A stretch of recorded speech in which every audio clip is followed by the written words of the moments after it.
In 1988, a Boeing 737 was cruising at 24,000 feet over the Pacific when an 18-foot section of the plane simply tore away.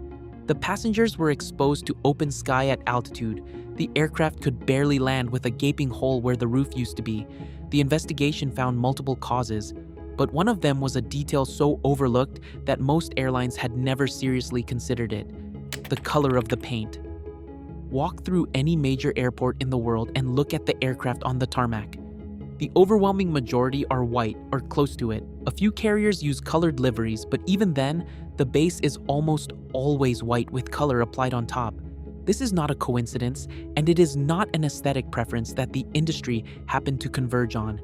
White became the dominant color in commercial aviation because of a set of physical and operational realities that airlines couldn't ignore. The question of what color to paint an aircraft sounds almost trivial. It turns out to touch on structural integrity, fuel economics, maintenance safety, and the basic physics of how metal behaves in sunlight. Each of those factors push the industry in the same direction. And once you understand why, the white fuselage of a commercial aircraft starts to look less like a design choice and more like an engineering conclusion. The most significant force driving aircraft toward white paint is heat. Specifically, what happens to an aluminum airframe when it absorbs solar radiation at altitude. An aircraft in cruise spends hours exposed to direct sunlight with almost no atmospheric filtering. At 35,000 feet, the sun's radiation is considerably more intense than at ground level because the atmosphere above is too thin to absorb much of it. The color of the fuselage determines how much of that radiation the aircraft absorbs and how much it reflects. Dark colors absorb heat, white reflects it. This is basic physics, but the consequences at aircraft scale are significant. A black or dark-colored fuselage parked on an airport tarmac in direct sunlight can reach surface temperatures well above 55 degrees Celsius. A white fuselage in identical conditions stays close to ambient temperature. That difference matters because the primary structural material in most commercial aircraft is aluminum, and aluminum's mechanical properties degrade as temperature rises. At elevated temperatures, aluminum becomes slightly softer and more prone to fatigue. In an airframe that is pressurized and depressurized thousands of times over its service life, metal fatigue is already one of the primary concerns engineers design against. Anything that accelerates the fatigue cycle shortens the structural lifespan of the aircraft. Higher operating temperatures do exactly that. The thermal effect doesn't stop at the outer skin. A hot fuselage radiates heat inward. The cabin insulation absorbs some of it, but the interior temperature, and therefore the load on the air conditioning system, rises. Air conditioning on a commercial aircraft is not a passenger comfort feature. It is a pressurization system. The same packs that cool the cabin also maintain the pressure differential that keeps passengers alive at altitude. Running those systems harder burns more fuel. On a long-haul route, even a small increase in fuel burn per hour compounds into a significant cost over a year of operations. White paint doesn't just reduce heat absorption, it also reduces the thermal cycling the structure experiences each day. Every time the aircraft goes from a hot tarmac into the cold of cruise altitude and back, the metal expands and contracts. White paint minimizes the temperature range of that cycle, which directly reduces the cumulative stress on the airframe over time. The heat argument alone would be enough to explain white paint. But there's a second reason that most people who work outside aviation have never considered, and it's the one that connected directly to the Aloha Airlines accident. Cracks in an aircraft fuselage are one of the most serious maintenance concerns in commercial aviation. Aluminum fatigues. Rivets work loose over pressurization cycles. The outer skin develops hairline fractures that, if undetected, can propagate until a section of the fuselage fails. The entire inspection regime that keeps commercial aircraft safe depends on engineers and technicians being able to find those cracks before they reach a critical length. On a white or light-colored fuselage, a crack is visible. Hydraulic fluid leaks, corrosion staining, and stress fractures all show up clearly against a white background. The surface is inspectable with the naked eye and with dye-penetrant testing methods that rely on contrast. Inspectors walking around an aircraft during a routine check can spot anomalies that warrant closer examination. On a dark or heavily painted fuselage, that visibility disappears. Cracks hide in the color, staining blends with the paint. The same inspection that takes an experienced technician a predictable amount of time on a white aircraft becomes significantly more uncertain on a dark one. This is not a hypothetical concern. It is a documented factor in maintenance reliability.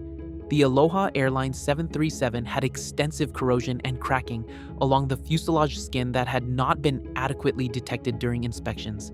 The investigation found that the inspection procedures of the era were insufficient for the high cycle operations the aircraft had accumulated. The aircraft had also operated in a humid salt air environment that accelerated corrosion. White paint didn't cause the accident, but the principle it represents, that the outer surface of an aircraft must remain inspectable, became a more prominent consideration in the years that followed. There is a third factor that rarely gets mentioned: weight. Paint adds weight. A full paint job on a large commercial aircraft uses roughly 250 kilograms of paint. White paint, being a single uniform color, is typically the lightest option because it requires fewer layers. A complex dark livery with multiple colors, gradients, and detailed graphics can add meaningfully more. On a wide-body flying 14 hours at a time, every additional kilogram costs fuel across thousands of cycles per year. Several airlines have run the calculations and concluded that a simpler, lighter paint scheme, which in practice means closer to white, saves a measurable amount of fuel annually across a fleet. The most common misconception is that aircraft are white purely for visibility, so that other aircraft, towers, or rescue teams can see them more easily. Visibility is a real consideration, but it is not the primary driver. White paint did not become dominant because of a regulatory requirement around visibility. It became dominant because the structural, thermal, and maintenance arguments converged on it independently, and the industry followed the physics. The second misconception is that modern airlines are moving away from white as they introduce bold liveries and brand-heavy designs. A closer look at how those liveries work reveals something different. The vast majority use white as the base and apply color as a secondary layer, usually vinyl wraps rather than full repaints, over a white foundation. The structural and inspection arguments haven't changed. The branding solution the industry landed on was to keep the white underneath and add color on top, not to replace the white entirely. The third misconception is that this only matters for older aircraft built from aluminum.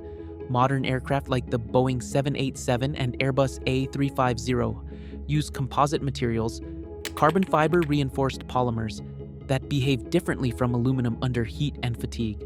The thermal argument is somewhat less critical for composites, which have different expansion characteristics, but the inspectability argument remains. Composites develop their own failure modes, and the ability to visually inspect the outer surface for delamination, impact damage, and moisture ingress is still significantly easier on a light-colored surface than a dark one. There is no single reason planes are painted white. There are four, and they all point in the same direction.